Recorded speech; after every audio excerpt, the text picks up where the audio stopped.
Audio matn, fan, tarbiya va davlat huquqi asoslari. Tayyorlagan o'quvchilar: Usman va Jasmina, Abdurasulova Dilnoza. Ovozlantirgan o'quvchi: Usman va Jasmina. Assalomu alaykum.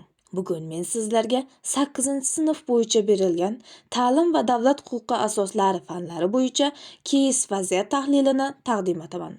Mazkur vaziyatda 8-sinf o'quvchisi Aziz tanaffus vaqtida sinfdoshining yangi telefonini ruxsatsiz ravishda sumkasidan olib, uning ichidagi videolarni tomosha qildi.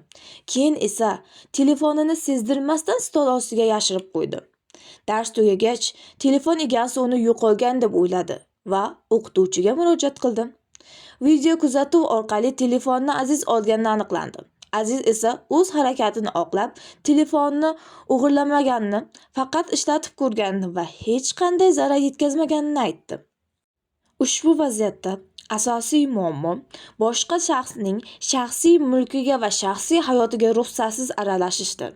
Telefon shaxsiy buyum bo'lib, undagi videolar va ma'lumotlar faqat egasiga tegishli hisoblanadi.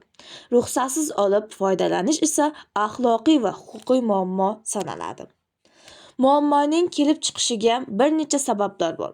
Birinchidan, Azizda huquqiy savodxonlik yetarli darajada shakllanmagan. Ikkinchidan, u yaqin do'st bo'lsak, ruxsat so'rash shart emas degan noto'g'ri fikrga ega bo'lgan.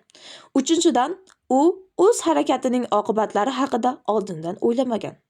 Asosiy sabab sifatida mas'uliyat hissining yetishmasligini ko'rsatish mumkin.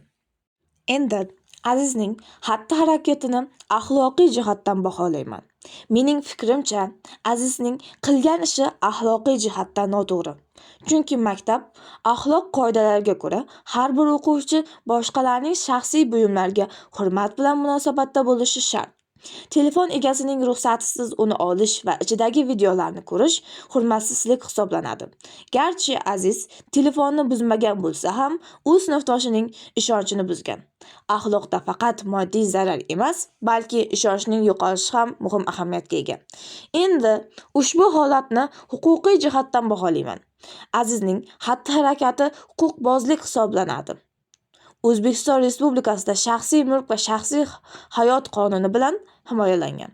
Boshqa shaxs tegishli buyumni ruxsatsiz olish va undan foydalanish mulkining huquqning buzilishi sanaladi. Aziz telefonni vaqtincha olgan bo'lsa ham, egasining roziligisiz foydalanib, uni yashirib qo'ygani sababli telefon egasida xavotir paydo bo'lgan. Bu holatda ma'lum darajada javobgarlikka olib kelishi mumkin. Ushbu vaziyatning oqibatlari ham mavjud. Sinfdoshlar orasida ishonch yo'qoladi. Azizning obro'siga putur yetadi va o'quvchilar hamda ota-onalar aralashuviga sabab bo'ladi. Agar bunday holatda takrorlansa, kelajakda jiddiyroq muammolarga olib kelishi mumkin. Xulosa qilib aytganda, Azizning harakati axloqiy va huquqiy jihatdan noto'g'ri. Har bir o'quvchi boshqalarning shaxsiy mulkiga hurmat bilan qarashi, har qanday holatda ruxsat so'rashi va o'z harakatining oqibatlari haqida oldindan o'ylashi kerak. Bu vaziyatda barcha o'quvchilar uchun muhim hayotiy saboq bo'lib xizmat qiladi.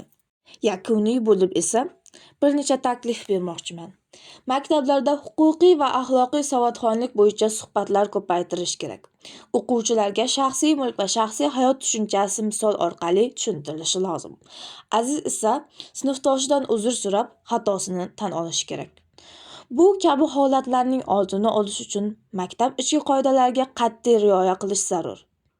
E'tiboringiz uchun rahmat.